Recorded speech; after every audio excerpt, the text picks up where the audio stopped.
I want to make sure everybody that ever hears me talk about this knows this. Like, I am not smart enough, capable enough to pull that off. Logistically, it was an impossibility. There was so many obstacles that made this thing impossible. And the only thing I could point to when people ask, how did we do it? It was a modern day miracle from God. God orchestrated something that was completely impossible.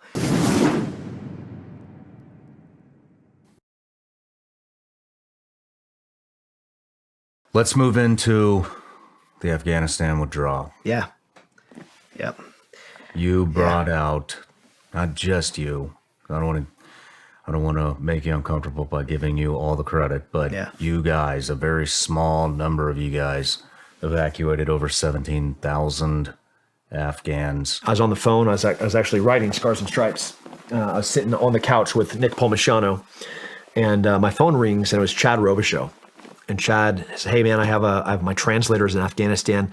He's currently being hunted by the Taliban. They're going to and murder his family, and they're going to kill him. I've been on multiple deployments with this guy.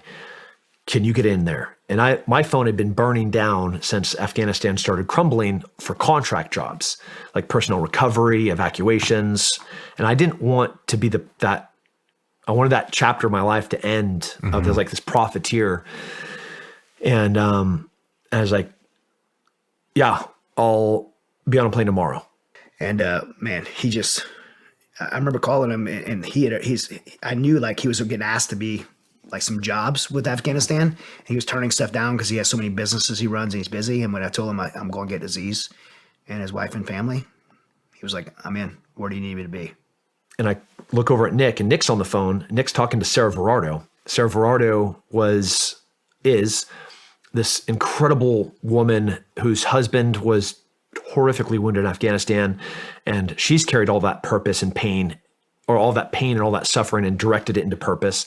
So she started the Independence Fund, the First Responders Action Group, a whole bunch of different military nonprofits, and she has a ton of connectivity at the Pentagon. So as I start trying to figure out how am I going to get into Afghanistan, Nick turns to me and is like, "You'll not believe who I'm on the phone with right now," and she is saying that we got our way into Afghanistan. So like divine intervention yet again. Like I'm on the phone, like we're doing that Spider-Man thing where it's like, "Wait, you got, let's go." So I booked a flight that same day. We had to fly into UAE and figure out other routes to smuggle us into Afghanistan. And that was literally the four of us on the phone was the beginning of Save Our Allies. Damn. And it was identifying these gaps that the U.S. military wasn't able to go outside the wire at HKIA to go and recover people that had been isolated and were unable to make it onto HKIA. Started putting this plan together, go get Aziz, his wife, and 6 kids. And as we're putting it together, one of the guys brought up the fact that there was these 3,000 orphans that were being left behind. And that was kind of a game changer of information because everybody was fleeing. You know, people were surviving because that thing was happening faster and faster. And we knew at that moment that we had to do more than help just Aziz and his family. I think everybody that was involved in this thing was people of faith. And so we all felt like God really burdened our hearts to help as many people as we could. And that's what we originally called it. You know, Mighty Oaks started the Save Our Allies Coalition, which ultimately we used the Save Our Allies Coalition from Mighty Oaks and founded Save Our Allies as its own entity. But it started as that in the operation force that we called it Task Force 6-8 from Isaiah 6-8. Here am I, send me. And that's why we called it that, because we all felt God just burdened our hearts to go help those people. And we made a decision like, hey, let's just lean in and see what happens. Let's help Aziz, his wife, and 6 kids, but as many Americans, as many interpreters, their families, women, children, Christians, every person. Let's see how many people we could help. So Hamid Karzai Airport, which was the final the non-combatant evacuation operation, which was being run by Department of State, which is a bad idea. If you want to know why a lot of problems happen, it's because of that, because now the State Department treats HKIA like an embassy, and the military is used as a protective force of the embassy or the airport, and then the outer perimeter is given to the Taliban. Well, when the Taliban was given the outer perimeter, anybody that knows combat knows that whoever controls the outer ground space controls access to that ground space. Everybody that was flooding to HKIA was getting stuck at these choke points, and the people that controlled the outer perimeter was the Taliban. So nobody could make it past the Taliban to even make it to the base to get onto a plane to be flown out. You got some 21-year-old girl who went there to teach English or be a humanitarian aid worker or be an evangelist, and she's going to show her blue passport to the Taliban who's executing people in the streets because that's what was happening. Of course not, right? So that's this environment, and then the military is not being allowed to go outside the wire to go rescue their own civilians. And so how are they going to allow us? It's an impossibility. So all these people that fought with us for 20 years, these were special forces commandos with a dozen deployments. They have TS clearances, and they fly helicopters that we gave them.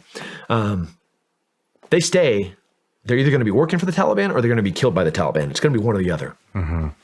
And then we have all of our legitimate allies, to include Americans, that were contractors, that were plumbers and electricians, for KBR, Halliburton, Raytheon.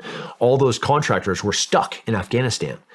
So they had to be brought out. And for them to be brought out, they had to be escorted in. Well, this was the first identified gap, which was the American military can move logistics-wise. We could do anything.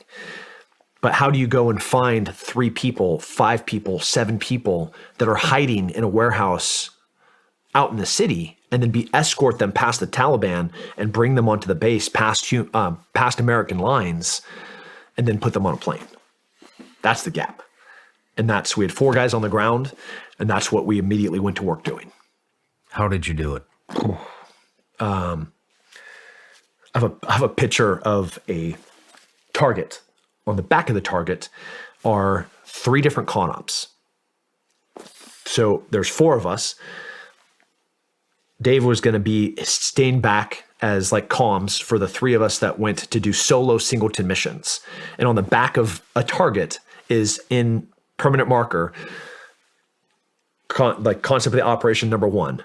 This guy's going to Eagle Gate. He's linking up with the agency to go find this group of people, and they're going to be bringing them through this guy. Number 2, Tim is going to be going out this Abbey Gate. He's going to be picking up so-and-so. Number 3, we're going to be going, and we would do this every 60 minutes for the entire time that we had left. Till ultimately the bombing at Abbey Gate happened on the 26th, and they locked down the base. Were you there for that? I was. The level of desperation, people seeing airplanes, people falling off airplanes. The best description I have is imagine 100,000 people swarming a gate to get in. That kind of chaos. Women get trampled to death. Not everybody was, not all Afghans are good. Not all everybody's anywhere is good. So you got the men pushing to the front.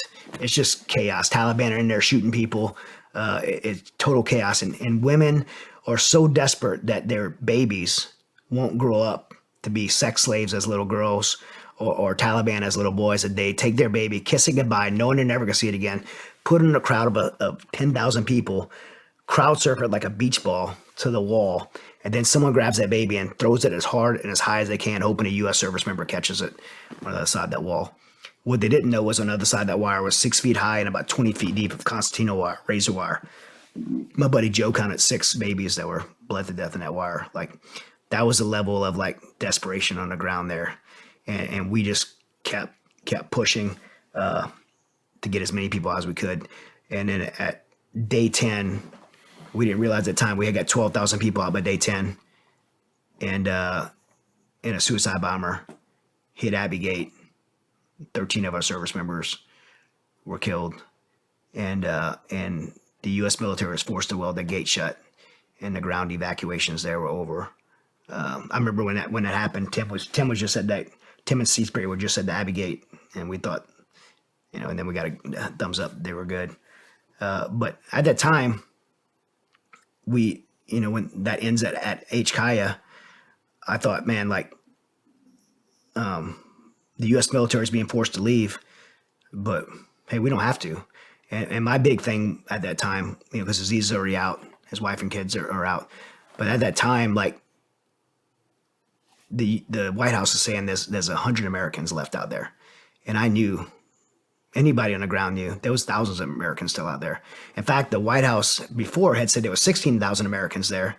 which they were guesstimating because they don't register. No one registers with the State Department. They were saying 16,000, but we got 6,000 out. So I'm not that great at math, but 6,000 minus 16,000 isn't 100.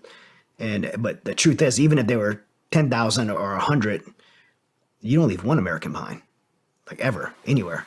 Like this America does. Yeah, not me, and not where we came from, right? Like, I mean, man, I can't believe how much the country's changed, Jed. Where I come from, like, we'll scorched earth to go get an American. Yeah, like you trade, like if there's American somewhere, right? Like a team run, like, hey, we're gonna lose. We could probably lose somebody. Yeah, let's go get him. Like that's the promise that every American should have.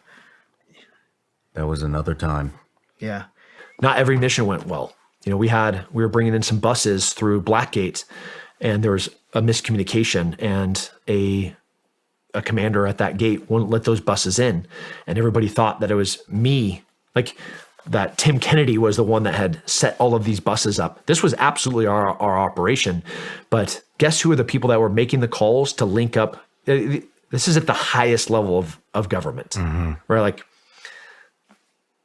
the most elite commanders on the planet are saying who's getting on these things and trying to communicate that down to a ground captain or a ground light colonel that's coming from like a 4-star joint level is where wires get crossed, right? And so these buses get kicked back out into the city, and all those people got killed by the Taliban. But you didn't have time to think about it, because the moment that gate gets closed, I had I had to run over to the UN gate to clamber over that wall through Constantina wire to run out to do another link up with a commando that was bringing him and another aviator on, and their entire families, like had minutes to like take a breath. Yeah. Yeah. Now we have to move people who don't have visas across another country's border. That's illegal, right? I get people in the airport. Once they get to the airport, what good is it? The U.S. government's going to only be there for a little while, right? Eventually they can leave, and those people that got inside the airport will be gone. We have to be able to move them out. And without visas, I can't move them. A lot of people gave us a lot of crap in the beginning because everybody's arm track quarterback. You guys are moving people.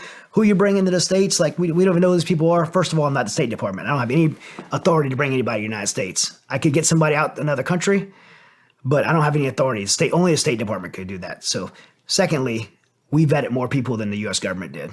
So the people we were moving were vetted.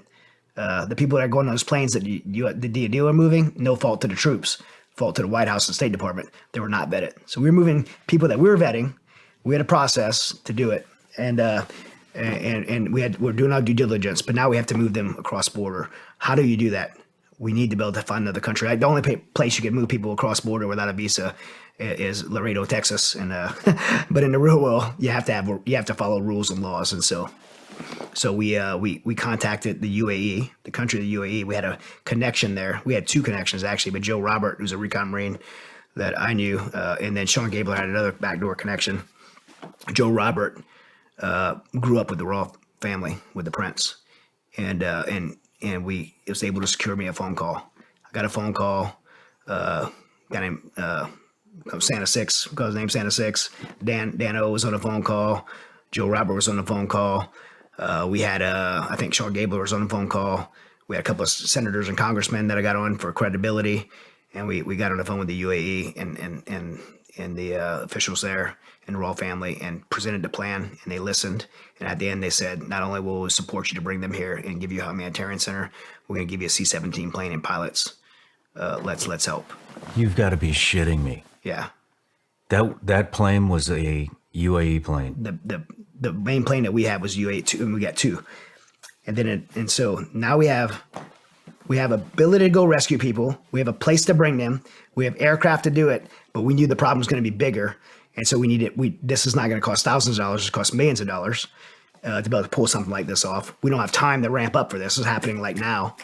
And I'm going to need more aircraft. And those aircraft, by the way, are like $500,000 to $800,000 a flight.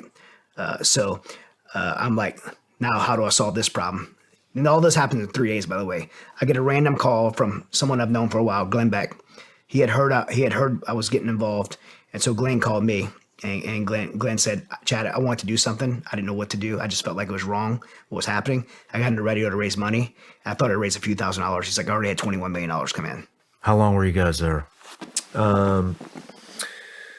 Save Our Allies started working from the moment Taliban crossed the border and started taking Kandahar and Bagram, as Kabul, like all the way until they're stuck at Kandahar. We had teams in DC that were doing logistics and building lists and deconflicting lists to get rid of duplicate names, and also verifying, if we brought in one wrong person, the whole thing's for naught, the whole thing's a failure. I could have, saved 1,000 people, but we bring in one terrorist, done. Yeah. Right. So we had to be perfect. And so 10 days total on the ground, all the way up to where outside the wire operations were I would have had to fight my way against 82nd Airborne and Marines to go outside of HKIA.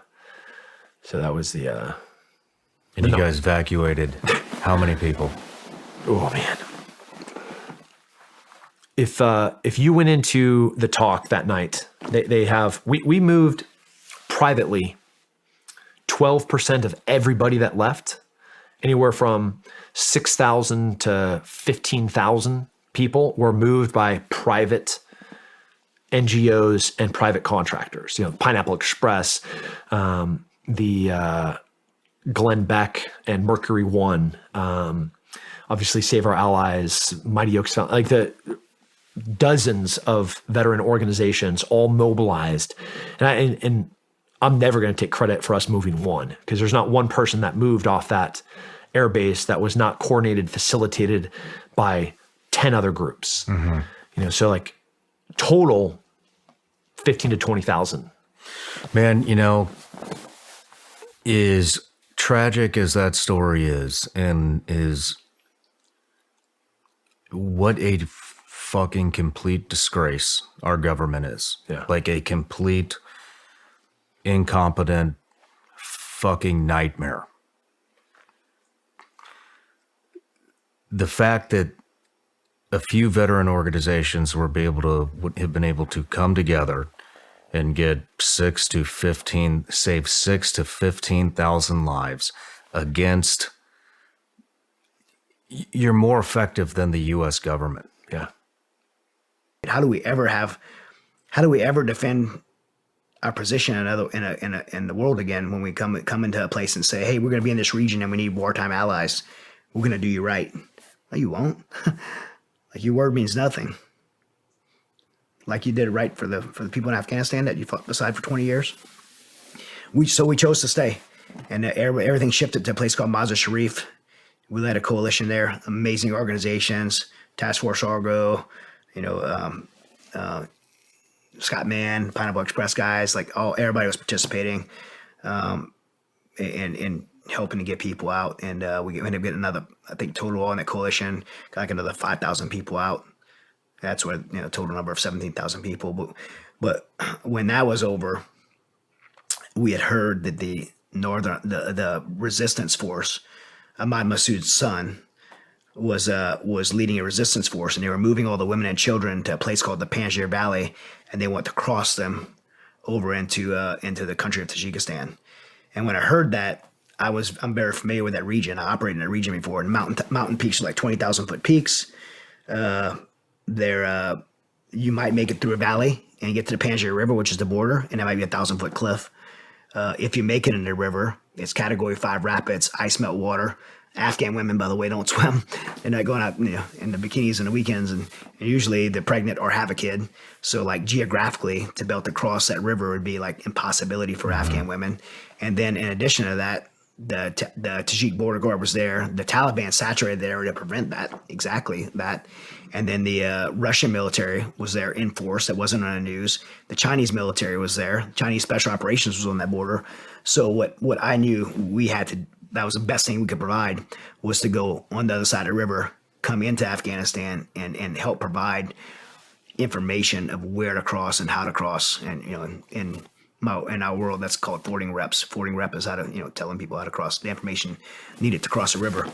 And so there's a guy named Dennis Price, who's Staff Sergeant in the Marine Corps, Force Recon sniper, and he really wanted to be involved. And he was really bugging me to be involved. And I felt like he had the right skill sets to do it. And so, but the problem was he was still in the reserves. And because he had just switched from active duty to reserves, and I'm like, man, you're not gonna be able to go because you're in the Marine Corps still. And so I called this commander. I know his commander well, Lieutenant Colonel Tommy Waller. He was commander of 3rd Force Recon Company. And I was like, hey, sir, like, I got this Marine, Force Recon Team Leader of the Year. Like, he's a stud. Like, he really wants to get involved and help. What's the chances you cut him loose? He's like, impossible. Like, Marine Corps is not allowed to send anybody. So, like, and I kind of went in a little bit longer, and he's like, you know what? Just put it in writing. So I did, and he approved it. God bless him. He approved it. Oh, shit. And so Dennis Price came with me to Tajikistan. In fact, he's been nominated and is going to get the Navy Marine Corps Medal, which is the highest non-combat award for military service, and for this. So Dennis Price and I fly into Tajikistan, and we go about 12 hours through the Tajikistan mountains and get on that border. And for 10 days, we did about 97 miles of border reconnaissance, route reps, lots of spot reports. I had to border a deal with our intelligence agency to say, hey, I need imagery on that river. And because they wanted spot reports of the Russians and Chinese there. And I'm like, I'll give you spot reports, but I want something in return. I want imagery. And so we were able to get some imagery of where that river and get some good real-time imagery of where the Taliban checkpoints were and stuff like that. So we had that going into it, and able to trade that information back to to our intelligence agencies, and then provide it to other NGOs and to the resistance force that were trying to get their women and children out. And so for over those 10 days, we every night we'd identify a spot that we thought was a good crossing, and when under darkness, Dennis and I would swim across the Panjshir River in Afghanistan and do a fording rep, figuring out how deep the river is, how fast the water is, how cold it is, how wide it is, where's the cover and concealment on both sides, what do the entry points look like, where are all the bad guys, what's the routes to and from, and where the anchor points are for rope bridges. And then if we identified that as a crossable place, then we'd stage the right equipment for them and give a 10-point tangent grid coordinates of where that equipment was staged with instructions how to cross. And so we did that every night for 10 days. And, wow. And it's close. Like sometimes, we've had some, it's in the kind of outline in the book Saving Aziz. We had some very close proximity within 30 yards of the Taliban at one point. It was a pretty the build up to doing that was, I had to really deal with Afghanistan from the first time in dealing with that. Go and get Aziz, by the way, who actually grabbed Aziz, was a PJ unit. So we were able to, we were walking, it took Aziz like eight attempts, and you got to hear from Aziz's side of the story of him getting to the airport. And his personal story with all this is his perspective and stories are amazing. But when we had got Aziz to the gate, Shawn Gabler was on the other side of the airport. Aziz went to the wrong side, and he was not going to be able to make it. His wife was bleeding. She had a ruptured appendix surgery. The kids were scared to death because they were getting shot at. And so we had a PJ unit that was working with us and went outside the wire and got him in through the gate. And so getting Aziz was like one thing, but staying there was something else on me personally, and especially on my wife, because my original intent was just to get Aziz, his wife, and kids. This all kind of grew and developed, and as God kept opening doors, I'm like, man, God's opening these doors and creating this opportunity. I got to keep helping. And it just kept growing, and then it came a point to where we're just moving forward, and we're going to cross that river, and my wife's driving me to the airport for Dennis and I to go to Tajikistan, and she's like, what are you doing? Like, why are you doing this? You got Aziz, you got his wife and 6 kids. Like, you guys got 17,000 people out now. Like, what are you trying to prove? And she was scared. what do you, and why are you doing this? And I'm like, if God's opening these doors, we have to keep helping. And she just couldn't understand that. And I said this, and this is the best way I know to explain. What if I was like, what if it was us? What if it was our sons that would be forced into madrasas to become Taliban? What if it was our daughter, Haley, that'd be raped and sexually enslaved the rest of her life? They'd already started taking girls as young as 9 years old to be sex slaves the rest of their life. 20 million women and little girls left in Afghanistan to be subjected to that. Like what if it was us? Wouldn't we be praying that someone somewhere would come help us? I know I would be. Yeah. Like somewhere, there's a dad, there's a mom, there's a little girl praying that we're going to come. And as long as God opens these doors, we're going to walk through them. And if the door gets shut and it feels like I'm making it happen for my own pride or ego or my own desire to do something, then I'll stop. And she actually at that moment, she's like, you know what? Like with that, she's like, you need to go. And I got on a plane. And because of what she was saying, I remember flying and I had this fear come over me. And you know, anybody that's dealt with anything like that knows when fear starts creeping in, if you let it take root, it'll destroy you. And I started, the fear was, what if I get out there in those mountains and I have a panic attack again?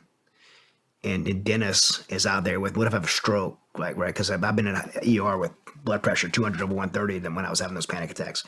What if Dennis has a wife and 4 little kids at home? Like, I started thinking that. And then when that fear came in, that pillar, right? That 4th pillar, I said, man, I've been for 12 years, or at the time, 10 years, I've been going based around the world, speaking to hundreds, thousands of troops, selling in this story that with the 4 pillars, you have all 4 of those pillars, mind, body, spirit, social, that you're about to endure anything.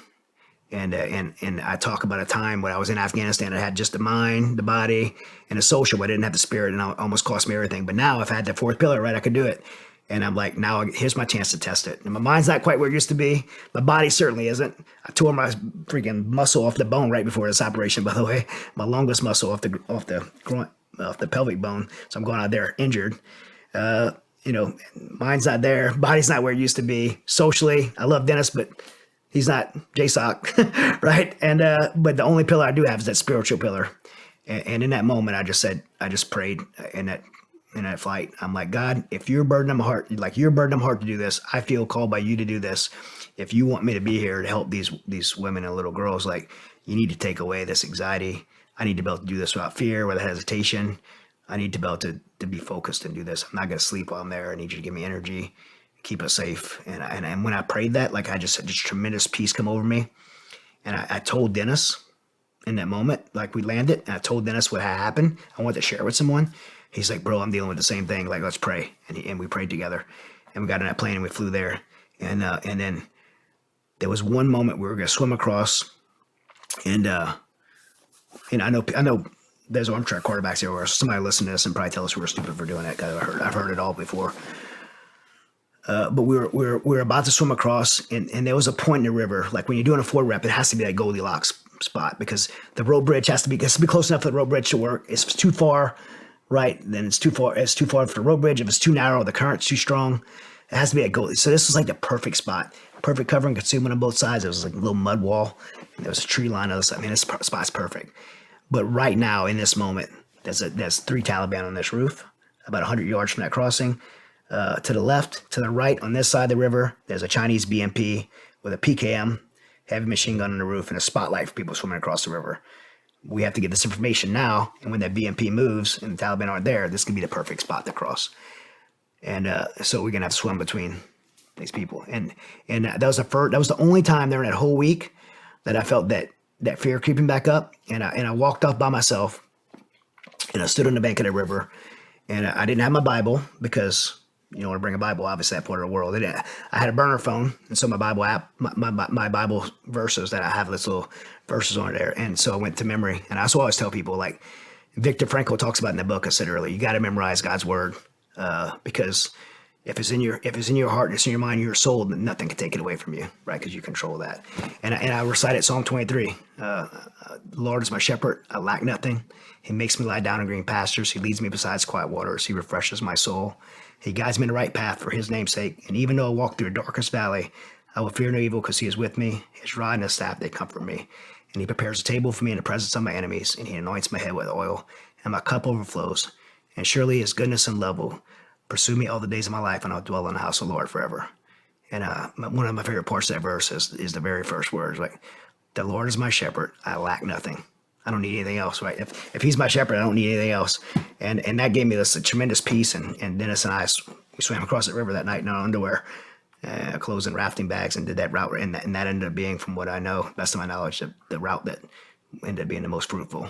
Damn, man. And so that's why when that Pillars of Resiliency to me, 4 days after I came out of that water, I went straight to a speaking event at Marine Corps Boot Camp San Diego and gave that same speech that I gave all those times before. And I felt like this isn't theory anymore. I'm telling you something that I know. I just came out of that river like a few days ago, and I'm sitting there at Marine Corps Boot Camp, like, I feel just fine. I'm fine, right? I'm not shaking up. Like I'm here telling you something I believe that's real. The Lord is your shepherd, you lack nothing. Good for you, man. Yeah. Wow. That's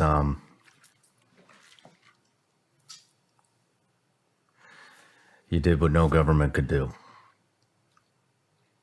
Your team, yeah. You guys as a collective. I mean, you know what? You saved so many lives.